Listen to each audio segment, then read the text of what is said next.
राम भारत की आस्था है, राम भारत का आधार है। आप हार मान गए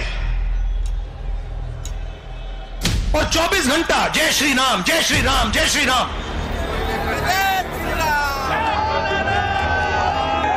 तो होते रही, मैंने कभी किसी की पूजा नहीं, दिखावा नहीं करना, मैं पाखंडी नहीं हूँ। पाखंडी लोग ये सब करते हैं।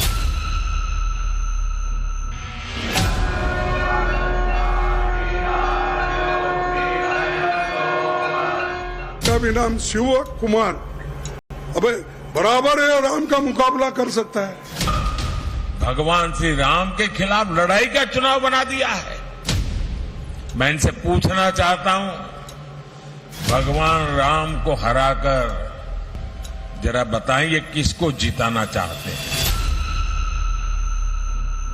आप प्रभु राम को लाए हैं, ऐसा कहकर के आप भगवान प्रभु श्री राम का अपमान तो कर ही रहे हैं, साथ ही साथ धर्म को भी अपमानित कर रहे हैं। अयोध्या नहीं जाना है क्योंकि वोट बैंक पे असर पड़ जाएगा, तो वोट बैंक की राजनीति आप कर रहे हैं, हम लोग नहीं कर रहे हैं। हम लोग इस बार तो भाजपा की तरफ जा रहे हैं। सबका साथ सबका विकास। यही गवर्नमेंट है जो सबको एक ही नजरिए से देखती है। जो हमारा साथ दे रहे हैं, मैं उसका साथ दे रहा हूँ सर।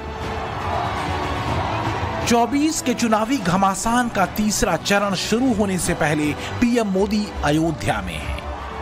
आप संकेत खोजिए, विपक्ष संदेह खोजे, कार्यकर्ता संदेश खोजें, लेकिन प्रश्न सहज उठता है, क्या मोदी का राम की नगरी अयोध्या में आना संयोग है? तीसरे फेज में 94 सीटों पर 7 मई को वोट डाले जाएंगे। उससे पहले अयोध्या में पीएम मोदी का ये भव्य रोड शो का लक्ष्य क्या राम लहर से राष्ट्रीय चेतना में गहरा स्पंदन लाना है? भगवान राम इस देश की चेतना का आधार है। राम राज्य की स्थापना का मतलब समता मूलक समाज की स्थापना, या सरल शब्दों में कह लें तो वो सूत्र सबका साथ, सबका विकास, सबका विश्वास का सूत्र। लेकिन क्या ये सूत्र मोदी के 400+ वाले टारगेट के संकल्प की सिद्धि का सूत्र भी बनेगा? चूंकि दौर चुनावों का है, दांव चुनावी नफे नुकसान के गणित को देखकर आके जा रहे हैं, इसलिए चर्चा तो मोदी के अयोध्या के इस भव्य रोड शो की भी होगी और रामलला से मिले आशीर्वाद की भी। लेकिन कुछ बातें तो तय हैं कि मोदी के अयोध्या आने के साथ ही संदेश कहीं गहरे तक उतरेंगे, जो सांस्कृतिक गौरव के मंत्र से जुड़ते हैं, विपक्ष के जातीय राजनीति की काट के तौर पर खड़े होते हैं, सनातनी एकजुटता का संदेश देते हैं और अनकहे राम मंदिर निर्माण की संकल्प सिद्धि का दावा करते हैं। अब काल चक्र फिर बदलेगा और शुभ दिशा में बढ़ेगा कि हमारा भविष्य हमारे अतीत से बहुत सुंदर होने जा रहा है। काल चक्र घूमकर वहीं पहुंचा है जहां से 80 के दशक के उत्तरार्ध में उठी थी राम लहर। काल चक्र घूमकर वहां पहुंचा है जहां से आगे अनंत काल तक बस राम ही राम है। और चाहे अनचाहे, जाने अनजाने चली राजनीति की वो लहर है जो कहती है जो अयोध्या आएगा वो मोदी का हो जाएगा। मोदी उसी अयोध्या में जब रोड शो में उतरे तो एक बार फिर अयोध्या मॉडल चर्चा में आ गया, क्योंकि मोदी के अयोध्या मॉडल में राम राज के सारे तत्व हैं। राजधर्म, अर्थतंत्र, समृद्धि और विकास है, आस्था का सम्मान है और इसकी धुरी पर लोगों का अगाध विश्वास है। आइए आप लोग दर्शन करिए। क्या आप लोग सब लोग मंदिर नया देखा आप लोगों ने? देखा। कैसा लगा मंदिर? बहुत बढ़िया। कैसा लगा? बहुत अच्छा। तो ये जो मंदिर बना, तमाम विपक्षी गठबंधन, इंडिया गठबंधन कह रहा है कि मोदी मंदिर के नाम पर वोट मांग रहे हैं। इंडी गठबंधन बोलिए। इंडी गठबंधन बोले। हाँ। वो कह रहे हैं कि गठबंधन का नाम बिगाड़ रहे हैं। वो इंडिया नहीं है, इंडी है।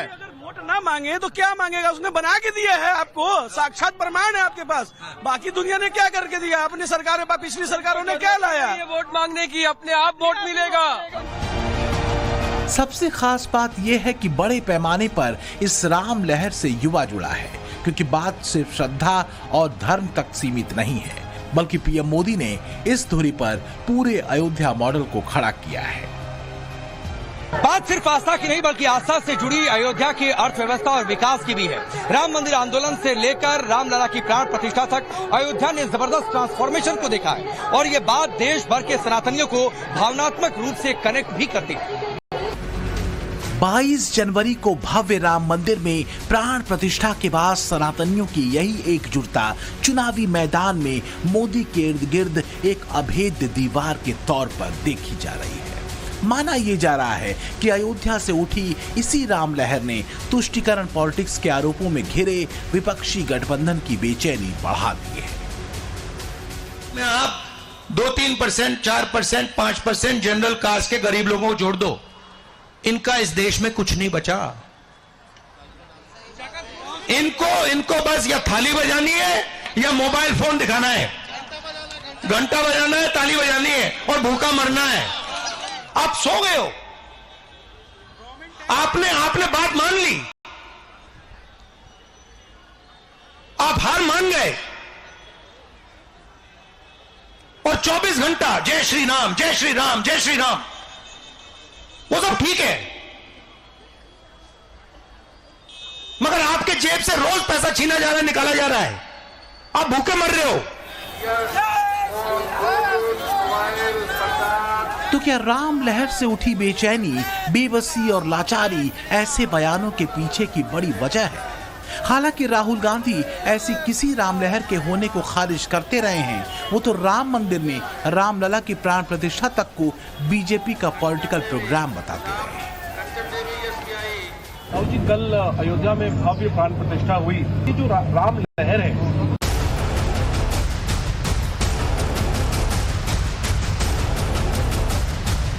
ऐसी गवाहियां विपक्ष के सत्ता स्वप्न को खंड खंड करती हैं और अचानक नींद खुलती है तो चुनावी मंचों से कुछ भी कहा जाता है और दुर्भाग्य से ऐसे बयान विपक्षी दलों पर बीजेपी की तरफ से लगाए जाने वाले रामद्रोही होने के आरोपों को और मजबूत कर देते हैं। और हमारे यहाँ के जो कैंडिडेट है, क्या शिव कुमार डहरिया, शिव कुमार डहरिया, देखो इनका भी नाम शिव कुमार, अबे बराबर है, राम का मुकाबला कर सकता है क्योंकि ये शिवा है। मेरा भी मल्लिकार्जुन बोले तो मैं भी शिवा हूं। अष्टलिंग में मेरा एक लिंग है मल्लिकार्जुन के नाम से। कांग्रेस ने कहा है, उनके अध्यक्ष ने कहा है कि उसका मकसद भगवान राम को हराना है। आपने सुना होगा। और ये बयान कांग्रेस के राष्ट्रीय अध्यक्ष ने दिया है।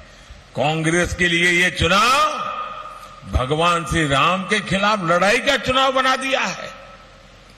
मैं इनसे पूछना चाहता हूं, भगवान राम को हराकर जरा बताइए किसको जिताना चाहते हैं? लेकिन अयोध्या खुश है। 90 के दशक से सेकुलर राजनीति के नाम पर जिसे अस्पृश्य बना दिया गया था, वो अयोध्या अब चमकती तस्वीर के साथ विश्व में उभरी है। हवाई अड्डे से लेकर आधुनिक रेलवे स्टेशन और भव्य राम मंदिर में विराजमान रामलला, बढ़ती चढ़ती अर्थव्यवस्था, विकास के पैरामीटर पर अयोध्या को एक धर्म, अर्थ और संकल्प का मॉडल बना चुकी है। और रही बात विपक्ष की, तो क्या उसने एक बड़ा मौका वोट बैंक के फेर में खो दिया है? तो ये राम मंदिर 22 तारीख का फंक्शन जो है, ये राजनीतिक फंक्शन बन गया है। हिंदू धर्म के जो हमारे लीडर्स हैं, जो अथॉरिटीज हैं, उन्होंने कहा है कि वो नहीं जा पाएंगे क्योंकि ये राजनीतिक फंक्शन बन गया है। आरएसएस ने, बीजेपी ने 22 तारीख को एक चुनावी flavour, election flavour, political flavour दे दिया है। अब सवाल यह है कि क्या राम मंदिर के मंच से पीएम मोदी या बीजेपी ने 2024 के चुनावों में वोट मांगा? क्या प्राण प्रतिष्ठा का निमंत्रण कांग्रेस और उसके आलाकमान को नहीं भेजा गया था? लोग कहते हैं कि राम मंदिर के मुद्दे पर कांग्रेस इतनी कंफ्यूज है कि कभी कभी लगता है कि फ्यूज है। क्योंकि कांग्रेस नेता प्राण प्रतिष्ठा कार्यक्रम में अगर पहुंचते तो उसके कथित सेकुलरिज्म की राजनीतिक धारा मजबूत होती। बहुसंख्यक हिंदू आबादी को लगता कि उसकी भावनाओं का सम्मान हुआ है। रामलला के कार्यक्रम में पहुंचकर कांग्रेस बीजेपी की तरफ से लगाए गए राम विरोधी होने के टैग को खत्म कर सकती थी। 500 साल बाद एक ऐतिहासिक पल आया, पूरा देश भव्य राम मंदिर बनने से खुश हुआ, लेकिन इन्होंने प्राण प्रतिष्ठा का निमंत्रण भी ठुकरा दिया। प्राण प्रतिष्ठा के बाद अयोध्या में दूसरी बार मोदी का पहुंचना, रामलला के फिर से दर्शन करना, लाखों लाख लोगों के बीच से गुजरना, उनके भाव सिक्त जय श्री राम के उद्घोष को सुनना, वास्तव में राम लहर के उन अध्यायों का पुनर्स्मरण करना और कराना है जो 24 केरल के नतीजों की मजबूत प्रस्तावना लिख सकती है। अब सवाल बहुत बड़ा यह है कि क्या ये राम लहर उत्तर प्रदेश की 80 सीटों में हवा का रुख भारतीय जनता पार्टी के पक्ष में मोड़ देगी? क्या ये वैसा ही कुछ होगा जैसे 1989 में इस राम लहर ने भारतीय जनता पार्टी के लिए कमाल किया था, जब वो 42 गुना जंप के साथ सीधे 2 सीटों से 85 सीटों पर पहुंच गई थी। 1989 में जब पहली बार राम लहर देश में चली थी, तब बीजेपी का ग्राफ 2 सीटों से बढ़कर 85 सीटों पर पहुंच गया था। 1996 के चुनावों में इसी लहर ने 161 सीटें बीजेपी को दी। 2014 में मोदी पहली बार जब मैदान में उतरे तो 282 सीटें बीजेपी को मिली और 2019 में 303 सीट बीजेपी ने मोदी मैजिक में हासिल की। सवाल है, अब जब राम मंदिर निर्माण का संकल्प पूरा हो चुका है, रामलला विराजमान हो चुके हैं, तो क्या राम लहर और असरदार साबित होगी? राम के प्रति और हिंदुत्व के प्रति जो भावना उत्पन्न होगी, लोगों का समूह जो एकत्र होगा, उसका असर होगा कि 400 प्लस सीटें आएंगी। आज तक हिंदुस्तान की राजनीति में इतिहास को देखा जाए तो कोई राम मंदिर का नाम लेने वाला नहीं था। कोई भी पार्टी, चाहे कांग्रेस हो, विपक्षी सपा हो, बसपा हो, आज भाजपा जब आई है तो राम मंदिर और राम में जो पूरा यूपी हुआ है, दुनिया के प्रत्येक कोने से प्रत्येक नागरिक उत्साहित हो जाता है। और जब मर्यादा पुरुषोत्तम भगवान रामचंद्र जी की नगरी में देश के यशस्वी प्रधानमंत्री, जो पूरे दुनिया के सर्वमान्य नेता हैं, जब वह आते हैं तो पूरा भारतवर्ष ही नहीं, पूरी दुनिया उनका स्वागत अयोध्या में करने के लिए आतुर हो जाती। जब रामचंद्र जी गद्दी पर बैठे तो सभी गरीबों का दुख दर्द खत्म हो गया और राज्य तिलक की तैयारी है। इसीलिए केसरियाधारी लोग राज तिलक के तरीके जैसे पगड़ी राम जी को पहनाया गया था 14 वर्ष के आने के बाद, इसी प्रकार मर्यादा पुरुषोत्तम भगवान रामचंद्र का 500 वर्ष बाद राजमहल में आए हैं। आज उनका राज तिलक की तैयारी है। प्रधानमंत्री का दर्शन सबसे पहले है, भगवान राम को उन्होंने दिया हमारे को वापस, और ये हमारे लिए बाकी बहुत खुशनसीबी की बात है। आज दोनों के दर्शन हो रहे हैं।